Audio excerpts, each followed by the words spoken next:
اللہ اللہ اللہ اللہ۔ السلام علیکم ورحمۃ اللہ وبرکاتہ۔ محترم ناظرین کرام اور سامعین اعظام، پردہ ہر مذہب میں قریب قریب رہا ہے۔ کوئی مذہب ایسا نہیں ہوگا جس کے اندر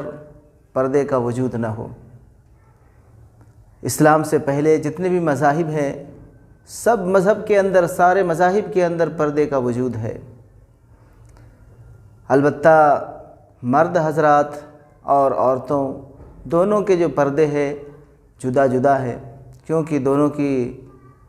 ساخت الگ الگ ہے، دونوں کی بناوٹیں الگ الگ ہیں۔ اس لیے مردوں کے لیے جو پردے کا لحاظ کیا گیا ہے وہ الگ ہے اور عورتوں کے لیے الگ ہے۔ جیسے اسلام کے اندر مردوں کے لیے ستر رکھا گیا ہے، پردہ جسے کہتے ہیں، جس کو چھپانا ضروری ہے، وہ ناف سے لے کر کے گھٹنوں کے نیچے تک ہے، یہ ضروری ہے۔ اور اس سے اوپر پہننا یہ مستحب ہے، اچھا ہے۔ جیسے اب ناف سے اوپر یعنی گردن سے لے کے کمر تک بھی پہن لے، جس سے کرتے کے طور پر پہن لیتے ہیں، تو کرتا یا پھر پاجامہ یا اس کے ساتھ لنگی وغیرہ کچھ بھی پہنے تو یہ دو لباس پہن لینا مستحب ہے، اچھا ہے۔ چنانچہ آپ صلی اللہ علیہ وسلم اکثر جو ہے آپ صلی اللہ علیہ وسلم دو کپڑے پہنا کرتے تھے، ایک تہبند نیچے باندھ لیتے تھے اور دوسری چادر اوپر سے اوڑھ لیتے تھے۔ لیکن کبھی کبھی آپ صلی اللہ علیہ وسلم نے ایک کپڑے میں بھی نماز پڑھی۔ چنانچہ ایک دفعہ ایک صحابی نے آپ صلی اللہ علیہ وسلم کو ایک کپڑے میں دیکھا تو بڑے حیرت کرنے لگے اور بڑے متعجب ہوئے۔ تو پھر آپ صلی اللہ علیہ وسلم نے ان کو بتلایا، کیا ہماری امتیوں میں سے ہر ایک کے پاس دو کپڑے ہوں گے؟ یعنی ہر صحابی کو دو کپڑے میسر نہیں ہوں گے، لہٰذا آپ صلی اللہ علیہ وسلم نے یہ جواز کے طور پہ بتایا کہ ایک کپڑا بھی پہن سکتے ہیں، اور ایک کپڑا پہننا وہ ضروری ہے، یعنی ناف سے لے کے گھٹنوں کے نیچے تک پہننا ضروری ہے، فرض ہے وہ تو کھولنا جائز ہی نہیں ہے۔ یعنی ناف سے لے کر گھٹنے کے نیچے تک غیروں کے سامنے کھولنا جائز نہیں ہے۔ اس کے علاوہ پنڈلی ہے، پیٹھ ہے، پیٹ ہے، کھول سکتے ہیں، وہ پردے میں داخل نہیں ہے مرد کے لیے۔ اور اس کے علاوہ خواتین کے لیے کچھ اور تھوڑا زیادتی ہے، کیونکہ اس کے اندر اس کا ہی فائدہ ہے اور پھر اس کے اندر عفت ہے، طہارت ہے، پاکیزگی ہے۔ اس وجہ سے اللہ تبارک تعالیٰ نے اس کے لیے تھوڑا اضافہ کر کے پردہ رکھا، یعنی سر کے بال کے اگنے کی جگہ سے لے کے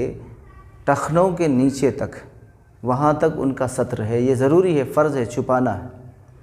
اور اس کے اندر بھی کئی طرح کی رعایتیں ہیں، ایسا نہیں ہے کہ سب کے سامنے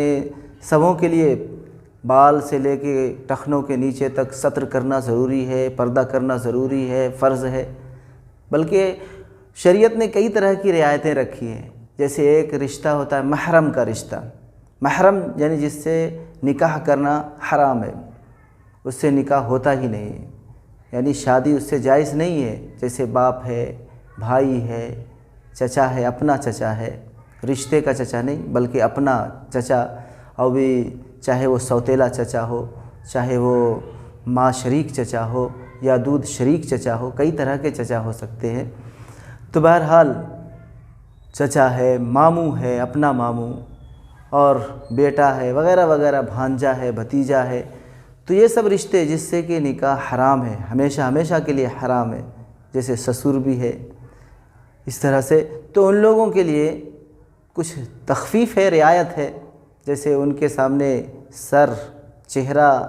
اور پھر کلائی، بازو، پنڈلی وغیرہ یہ سب پردہ نہیں ہے۔ اس کا مطلب یہ ہرگز نہیں ہے کہ ان کے سامنے پنڈلی کھول کے رہا جائے، بازوؤں کو کھول کے رہا جائے، ننگے سر رہا جائے، چہرہ تو ویسے ہی کھلا رہتا، اس کا یہ مطلب نہیں ہے، بلکہ مطلب یہ ہے کہ اگر ضرورت پڑی یا کبھی خدا نہ خواستہ کچھ حاجت پیش آئی تو اس کے سامنے بازو بھی کھلا رہے تو اس کی اجازت ہے، کھل جائے تو اجازت ہے، یا پنڈلی کھل گئی تو وہ پردے میں داخل نہیں ہے، ضروری نہیں ہے، گناہ نہیں ہوگا۔ اب یہ تو محرم سے ہے پردہ کہ ان کے سامنے، یا پھر اسی طرح سے گریبان کے قریب گلے کے پاس گردن وغیرہ ہے، یہ سب پردے میں داخل نہیں ہے محرم سے، لیکن ان کے سامنے بھی اوڑھنی اوڑھ کے رہے اور اپنے بازوؤں کو چھپا کے رہے، اپنی پنڈلیوں کو چھپا کے رہے تو بہتر ہے۔ اور دوسرا یہ ہے غیر محرم۔ غیر محرم اسے کہتے ہیں جس سے نکاح جائز ہے، حلال ہے، اس سے نکاح کر سکتے ہیں، شادی اس سے ہو سکتی ہے۔ اب اس میں بھی دو طرح کے ہوتے ہیں، ایک تو غیر محرم وہ ہوتے ہیں جس سے کوئی رشتہ داری نہیں ہوتی ہے،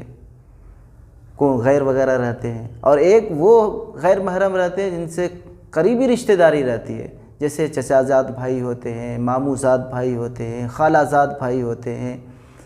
اور اسی طرح سے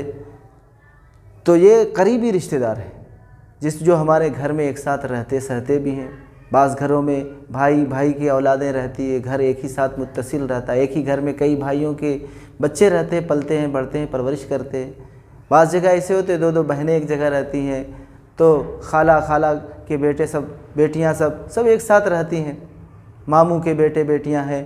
تو ایسے لوگوں سے جن سے بچنا بہت مشکل ہے، تو ان سے بھی تھوڑا پردے کے اندر تخفیف ہے کہ چہرہ اور ہتھیلی اور پیر ان کے سامنے اگر مکشوف ہو جائے، کھل جائے اور کھلا رہے تو یہ پردے میں داخل نہیں، کوئی گناہ نہیں ہوگا۔ لیکن یہ وہاں ہے جہاں کہ ایسے رشتے سے کوئی اندیشہ نہ ہو، کس چیز کا اندیشہ؟ برائی کا کوئی اندیشہ نہیں ہے، تو پھر وہ ان کے لیے جائز ہے۔ لیکن اگر وہاں بھی کوئی برائی کا خدشہ ہے، اندیشہ ہے، ڈر ہے، خوف ہے، تو پھر وہاں ان سے بھی پردہ کرنا ضروری ہے۔ تو یہ تو غیر محرم کے لیے، وہ جو قریبی غیر محرم ہے اس کے لیے مسئلے ہیں۔ اور پھر ایک وہ ہے جو کہ بالکل ہی کوئی رشتہ داری نہیں ہے اور غیر محرم ہے، جیسے اب محلے کے دیگر مرد ہیں، عورتیں ہیں، تب ان سے پردہ، چہرہ کا بھی پردہ کرنا ہے، ہاتھ کا بھی، ہتھیلی کا بھی، پیروں کو بھی پردہ کرنا جہاں تک ہو سکے ممکن، تو ان کے سامنے چہرہ کھولنا درست نہیں ہے۔ اب ایک ہوتی ہیں بوڑھی عورتیں جس کی عمر 50 سال سے زیادہ ہو گئی، تو ایسے خواتین کے لیے بھی پردے کے اندر تخفیف ہے، یعنی وہ چہرہ کھول سکتی ہے۔ یعنی اس کے لیے جو ہے جس طرح سے محرم عورت کے لیے، محرم مرد کے لیے جو چہرہ کھولنا جائز ہے، اس طرح سے وہ خواتین جو 50 سے زیادہ عمر ہو گئی ہیں وہ ان کے سامنے چہرہ کھول سکتی ہیں، تو وغیرہ وغیرہ، یہ ان کے لیے جائز ہے۔ اس کے لیے اتنی شدت نہیں ہے بلکہ تخفیف ہے۔ اب ایک صورت ہے جہاں کے طرفین کی طرف سے کوئی پردہ نہیں ہے، یعنی عورت مرد کے لیے پردہ کوئی ضروری نہیں ہے اور مرد کو عورت کے لیے کوئی پردہ ضروری نہیں ہے، جیسے کہ میاں بیوی ہے۔ لیکن اس میں بھی شریعت نے بے حجابی سے منع کیا ہے کہ اس طرح سے نہ رہے کہ بے حیا اور بے شرمی کی جیسا لگے، اس سے منع کیا گیا۔ یعنی شوہر کے سامنے بھی بیوی کو، یا شوہر اپنی بیوی کے سامنے با تہذیب رہے، با مہذب رہے، با ادب رہے، ایسے نہیں کہ بالکل بے حیا کے جیسا رہے، تو اس سے منع کیا گیا، پسند نہیں کیا گیا اسی چیز کو۔ بہرحال اور ایک چیز ہے کہ ضرورت کے تحت چہرہ کھول سکتے ہیں، جیسے اب ضرورت کبھی دینی ہوتی ہے اور کبھی دنیاوی ہوتی ہے۔ دنیاوی ضرورت اور دینی ضرورت کے تحت اپنے چہرے کو یا پھر وہ جگہ جہاں اس کی ضرورت ہے اس کو کھول سکتے ہیں۔ جیسے اب آپ صلی اللہ علیہ وسلم کی مثال لے لیجئے کہ آپ صلی اللہ علیہ وسلم فتح مکہ کے وقت ام ہانی رضی اللہ تعالیٰ عنہ، جو آپ صلی اللہ علیہ وسلم کی چچا کی بیٹی تھیں، ان سے ملاقات ہوئی، وہ آپ کے سامنے آئی، آپ صلی اللہ علیہ وسلم نے ان کو دیکھا، تو دینی ضرورت کے تحت چہرہ کھولنا جائز ہے۔ اسی طرح سے حضرت اسماء رضی اللہ تعالیٰ عنہ، جو آپ صلی اللہ علیہ وسلم کی خواہر نسبتی، یعنی جسے اردو میں سالی کہا جاتا ہے، یعنی حضرت عائشہ رضی اللہ تعالیٰ عنہ کی وہ بہن تھیں، حضرت ابوبکر صدیق رضی اللہ تعالیٰ عنہ کی بیٹی تھی، تو آپ صلی اللہ علیہ وسلم کی نسبتی بہن ہوئی، سالی جسے کہا جاتا وہ تھی۔ وہ اکثر آپ صلی اللہ علیہ وسلم کے پاس آیا کرتی تھی، آپ صلی اللہ علیہ وسلم دیکھتے تھے۔ لیکن یہ بھی جب کہ کوئی خدشہ نہیں ہو، اور آپ صلی اللہ علیہ وسلم تو خیر نبی ہے، رسول ہے، تو اگر دیگر لوگوں کے لیے بھی اس سے مسئلہ اخذ کیا جاتا ہے کہ اگر ایسے رشتہ داری سے کوئی خدشہ نہیں ہے تو اس کے سامنے چہرہ کھول سکتے ہیں۔ دینی ضرورت کے لیے اگر کوئی مسئلہ پوچھنے کے لیے آئے، جیسے کہ آپ صلی اللہ علیہ وسلم حج کے لیے گئے تھے، تو آپ صلی اللہ علیہ وسلم سے ایک خاتون حج ہی کے دوران آپ صلی اللہ علیہ وسلم جب جا رہے تھے اور آپ صلی اللہ علیہ وسلم کے پیچھے حضرت فضل بن عباس رضی اللہ تعالیٰ عنہ بیٹھے ہوئے تھے، تو وہ آپ صلی اللہ علیہ وسلم کے سامنے ہوئی اور مسئلہ پوچھنے لگی، تو پھر آپ صلی اللہ علیہ وسلم نے اس کو مسئلہ بتلایا۔ اور اسی طرح سے اب دینی ضرورت جیسے اب حج میں ہے، حج میں عورتوں کو چہرہ چھپانا صحیح نہیں ہے، بلکہ چہرہ کو کھلا رکھنا ہے، تو وہاں دینی ضرورت ہے تو وہاں چہرہ کھولنا ہی کھولنا ہے۔ اب دنیاوی ضرورت ہوتی ہے، دنیاوی ضرورت جیسے ڈاکٹر کو دکھانا ہے، پہلے تو یہ ہونا چاہیے کہ کوئی ماہر خاتون ڈاکٹر ہے تو اس کے پاس دکھائے، کوئی خاتون ڈاکٹر نہیں ہے، مجبوری ہے، تو پھر اگر جینس ڈاکٹر سے یا مرد ڈاکٹر سے دکھانا ہی مجبوری ہے پڑا اور مجبوراً اس کے پاس جانا پڑا، تو پھر ایسے وقت میں جو جگہ پہ زخم ہے یا پھر اس کے سامنے چہرہ بھی کھول سکتے ہیں، چہرہ ڈاکٹر جو ہے ان کے چہرے کو دیکھ سکتا ہے، تو زخم کی جگہ ہے تو پھر مجبوراً اسے بھی دیکھ سکتا ہے۔ اسی طرح سے بعض ایسی جگہ کھولنا جائز ہے جیسے کہ کوئی عورت نے کسی چیز کا دعویٰ کیا یا پھر مدعیہ بنی یا پھر مدعا علیہا بنی یا پھر وہ گواہ بن کے گئی، تو قاضی کے لیے جائز ہے کہ وہ اس کے چہرے کو دیکھے، کیونکہ جب تک وہ چہرے کو نہیں دیکھے گا تو پہچانے گا نہیں، پہچان کس طرح ہو سکے گی کہ یہ کون ہے کس طرح سے، تو اس کے لیے دیکھنا جائز ہے۔ بہرحال یہ تو ایک دینی نقطہ نظر ہے، اسلامی نقطہ نظر ہے، دیگر مذاہب کے اندر بھی یہ چیزیں پائی جاتی ہیں، ایسا نہیں ہے کہ صرف مذہب اسلام پردہ کرنے کے لیے سکھاتا، بلکہ دیگر مذاہب کے اندر بھی دیکھیں تو ہندو مذہب کے اندر بھی پردہ ملتا ہے۔ اب ہندو مذہب کے اندر جو سب سے قیمتی اور سب سے جو عزت کے لائق جس کو آئیڈل کہا جائے وہ خاتون ہے جس کو سیتا جی کہتے ہیں، جو رام جی کی بیوی تھی، جنہوں نے دشمن کے یہاں بھی اپنی عزت و عفت کی حفاظت کی۔ ان کے بھائی جب رام نے ان کو بھیجا کہ جاؤ تم اپنے بھاوج کو لے آؤ، تو انہوں نے کہا ان کے چہرے کو دیکھ کے پہچاننا، تو انہوں نے کہا کہ ہم تو ان کا چہرہ ہی کبھی نہیں دیکھے، پیر سے نگاہ ہی اوپر نہیں گئی، ان کو ہم نے دیکھا ہی نہیں، پہچانیں گے کیسے؟ چنانچہ جب اپنی بھاوج کو انہوں نے پہچانا تو کس طرح سے پہچانا؟ پیر کے ذریعے سے، پیر میں جو پازیب تھا اس کے ذریعے سے پہچانا کہ یہ ہماری بھابھی ہے۔ لکشمن صاحب نے جو پہچانا تو اپنی بھابھی کو کس سے پہچانا؟ پازیب سے پہچانا، انہوں نے کبھی اپنی بھابھی کی شکل بھی نہیں دیکھی، تو پتہ کیا چلتا ہے کہ ہندو مذہب کے اندر بھی پردہ تھا۔ چنانچہ آج بھی دیکھیں ان کی دیوی دیوتاؤں کے اندر جب مورتی بناتے ہیں ہندو بھائی ہمارے، تو اس کو بھی بڑے پردے سے بناتے ہیں، اس کو کوئی ساڑی وغیرہ پہناتے ہیں اور سر کے اوپر بھی آنچل رکھتے ہیں، اور اتنا بڑا آنچل رہتا ہے کہ اس سے گریبان اور پھر پورے بدن ڈھک جاتا ہے، ننگے ایسا نہیں رہتا ہے، خراب نہیں، بلکہ بڑا ہی مہذب اور مؤدب طریقے سے رہتا ہے، جو اس چیز کو بتاتا ہے کہ ہندو مذہب کے اندر بھی پردہ ہے۔ چنانچہ اس کی کتابوں کے اندر بھی یہ چیز ہے، چنانچہ بتایا ہے برہم میں کتاب، برہم کے معنی خدا کے آتے ہیں ان کی زبان میں، کہ برہم نے تم کو عورت پیدا کیا، لہٰذا تم کو اپنی نگاہیں نیچی رکھنا اور پردے کے ساتھ رہنا، ان کی کتابوں کے اندر بھی یہ چیز ملتی۔ اسی طرح سے یہودیت کے اندر بھی ہے، عیسائیت کے اندر بھی ہے پردہ۔ یہودی کے تو بعض مذہب کے اندر ایسا ہے کہ بعض فرقوں کے اندر ایسا ہے کہ بال دکھے تو بہت بڑا گناہ سمجھتے اس کو، بہت سارے اس کے بارے میں تفصیلات ہے ان کی کتابوں کے اندر۔ عیسائیت کے اندر بھی حضرت مریم علیہ السلام جو ان کے لیے آئیڈیل ہیں، چنانچہ وہ ان کی تصویر کو جو پوجتے ہیں اور پرے کرتے ہیں، ان کی تصویریں بھی جو ان کے یہاں رہتی ہیں تو وہ بھی پردے کے ساتھ رہتی ہیں، اور ان کی نن وغیرہ جو رہتی ہیں جس کو راہبات عربی میں کہا جاتا ہے، وہ لوگ بھی دیکھیے ہمیشہ سر سے لے کے پیر تک کپڑے میں ملوث رہتی، کپڑے پہنی ہوئی رہتی ہیں، چہرہ دکھتا ہے لیکن بال بالکل نہیں دکھتے، اور بالکل ہاتھ پیر پورے کپڑوں میں ملبوس رہتی ہیں وہ۔ تو یہ بتاتا ہے اس چیز کو کہ پرانے ہر مذہب میں جو بھی ہے سب میں پردہ رہا ہے، لیکن کچھ شیطان کے چیلے ان کو اچھے نہیں لگتے یہ پردے،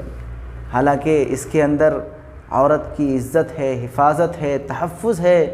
اور ان کو عزت ملتی ہے اس کے ذریعے سے، کیونکہ جو خواتین، جو عورتیں